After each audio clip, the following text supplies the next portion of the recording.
चरण के तहत 26 अप्रैल के वोटिंग वाली 13 लोकसभा सीटों के ओपिनियन पोल पर चर्चा करेंगे, जिनमें सबसे पहले अगर बात करें राजसमंद लोकसभा सीट की, तो यहां से बीजेपी ने महिमा विश्वराज सिंह को चुनावी मैदान में उतारा है, जबकि कांग्रेस ने दामोदर गुर्जर को चुनावी मैदान में उतारा है। बीजेपी प्रत्याशी महिमा विश्वराज सिंह नाथद्वारा विधायक विश्वराज सिंह मेवाड़ की पत्नी है। वहीं दूसरी तरफ कांग्रेस की दामोदर गुर्जर देव एजुकेशन सोसाइटी के अध्यक्ष हैं। दामोदर गुर्जर को पहले भीलवाड़ा से टिकट दिया गया था, लेकिन राजसमंद से जब कांग्रेस की सुदर्शन सिंह रावत ने टिकट वापस लौटाया तो दामोदर गुर्जर को राजसमंद शिफ्ट किया था। राजसमंद बीजेपी का गढ़ माना जाता है, इसलिए यहाँ पर बीजेपी की महिमा विश्वराज सिंह का पलड़ा भारी लग रहा है।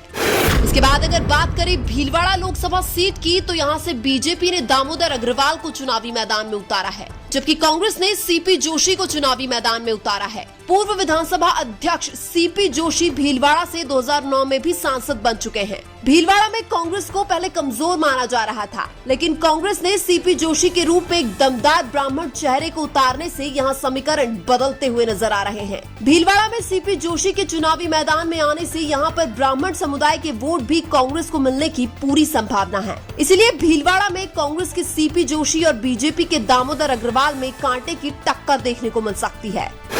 इसके बाद अगर बात करें अजमेर लोकसभा सीट की, तो यहाँ से बीजेपी ने भागीरथ चौधरी को चुनावी मैदान में उतारा है, जबकि कांग्रेस ने रामचंद्र चौधरी को चुनावी मैदान में उतारा है। अजमेर में बीजेपी के जाट चेहरे के सामने कांग्रेस ने भी एक जाट चेहरे को चुनावी मैदान में उतारकर मास्टर स्ट्रोक खेला है। बीजेपी के भागीरथ चौधरी 2023 में किशनगढ़ से विधानसभा चुनाव हार चुके हैं। वहीं कांग्रेस के रामचंद्र चौधरी की ग्राउंड लेवल पर अच्छी पकड़ है, इसलिए जातीय समीकरण और चुनावी माहौल के हिसाब से अजमेर में कांग्रेस की रामचंद्र चौधरी का पलड़ा भारी लग रहा है।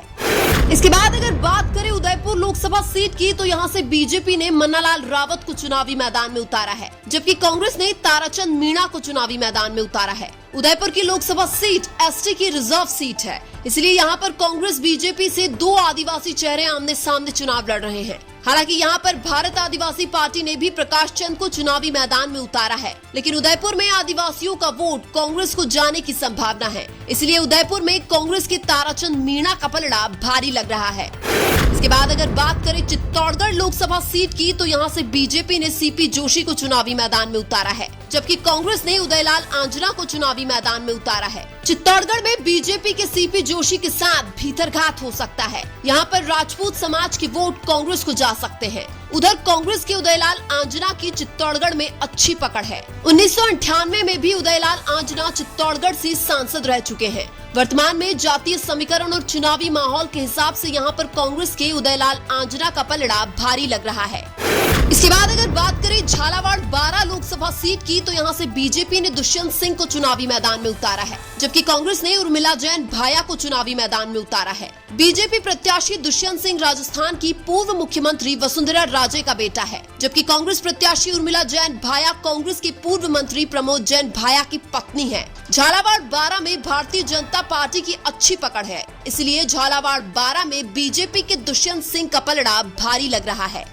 इसके बाद अगर बात करें पाली लोकसभा सीट की, तो यहाँ से बीजेपी ने पीपी चौधरी को चुनावी मैदान में उतारा है, जबकि कांग्रेस ने संगीता बेनीवाल को चुनावी मैदान में उतारा है। पहले इस सीट पर कांग्रेस को कमजोर माना जा रहा था, लेकिन कांग्रेस ने संगीता बेनीवाल के रूप में एक दमदार और साफ छवि की महिला चेहरे को चुनावी मैदान में उतारकर गेम बदल दिया है। अब यहाँ पर कांग्रेस की संगीता बेनीवाल और बीजेपी के पीपी चौधरी के बीच कांटे की टक्कर देखने को मिल रही है।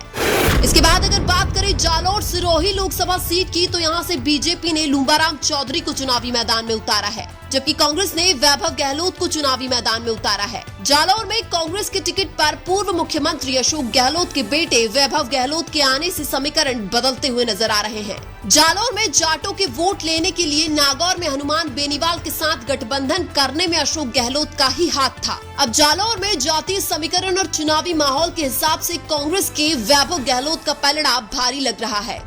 इसके बाद अगर बात करें बाड़मेर लोकसभा सीट की, तो यहां से बीजेपी ने कैलाश चौधरी को चुनावी मैदान में उतारा है, जबकि कांग्रेस ने उम्मेदाराम को चुनावी मैदान में उतारा है। इसके अलावा बाड़मेर में रविंद्र सिंह भाटी ने निर्दलीय चुनाव लड़ने का ऐलान कर यहां मुकाबला त्रिकोणीय कर दिया है। लेकिन इस त्रिकोणीय लड़ाई में बीजेपी के कैलाश चौधरी को कमजोर माना जा रहा है। इसलिए ये माना जा रहा है कि बाड़मेर में अब केवल रविंद्र भाटी और उम्मेदाराम के बीच ही कांटे की टक्कर देखने को मिलेगी।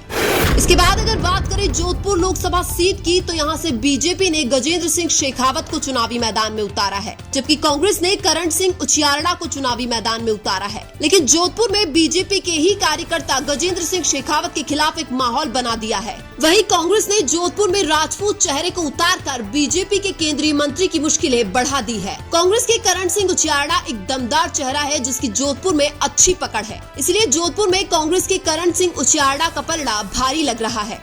इसके बाद अगर बात करें कोटा लोकसभा सीट की, तो यहां से बीजेपी ने ओम बिरला को चुनावी मैदान में उतारा है, जबकि कांग्रेस ने प्रहलाद गुंजर को चुनावी मैदान में उतारा है। यहां पर भी कोटा की जनता लोकसभा के स्पीकर ओम बिरला के खिलाफ जाती हुई नजर आ रही है। कांग्रेस के टिकट पर प्रहलाद गुंजर के आने से कोटा में गुर्जर समुदाय के वोट कांग्रेस को मिलने की पूरी संभावना है। वहीं युवा नेता नरेश मीणा भी प्रहलाद गुंजल को जिताने के लिए जी जान से लगे हुए हैं। इसलिए कोटा में कांग्रेस के प्रहलाद गुंजल का पलड़ा भारी लग रहा है। इसके बाद अगर बात करें बांसवाड़ा लोकसभा सीट की, तो यहां से बीजेपी ने महेंद्रजीत सिंह मालवीय को चुनावी मैदान में उतारा है, जबकि कांग्रेस बीएपी ने राजकुमार रोड को चुनावी मैदान में उतारा है। बांसवाड़ा की लोकसभा सीट एसटी यानी अनुसूचित जनजाति की रिजर्व सीट है। यहाँ पर कांग्रेस और भारत आदिवासी पार्टी ने गठबंधन किया है, क्योंकि दक्षिणी राजस्थान के आदिवासी इलाके में भारत आदिवासी पार्टी का अच्छा खासा प्रभाव है। दक्षिणी राजस्थान के आदिवासी राजकुमार रोड को अपना सबसे बड़ा नेता मानते हैं। वहीं लोकसभा चुनाव के कुछ दिन पहले ही कांग्रेस छोड़कर बीजेपी में जाने वाले महेंद्रजीत सिंह मालवीय पर बीजेपी ने भरोसा जताया है। लेकिन कांग्रेस के साथ बीएपी का गठबंधन होने से यहाँ पर बीजेपी के महेंद्रजीत सिंह मालवीय की मुश्किलें बढ़ती हुई नजर आ रही है। इसीलिए बांसवाड़ा में इंडिया गठबंधन के राजकुमार रोड का पलड़ा भारी लग रहा है।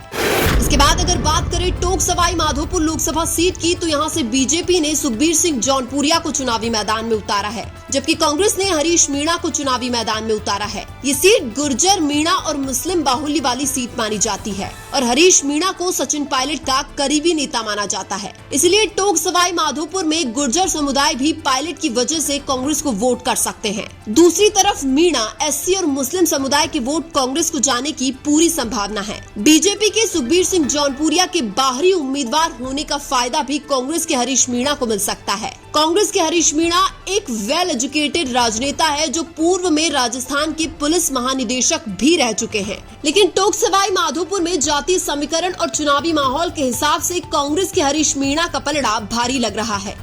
लेकिन आपको क्या लगता है, राजस्थान में 2024 में कांग्रेस पार्टी कितनी सीटें जीत सकती है? कमेंट करके जरूर बताइए। वीडियो अच्छा लगा तो लाइक कीजिए और हमारे चैनल मीणा की आवाज को सब्सक्राइब कीजिए। धन्यवाद।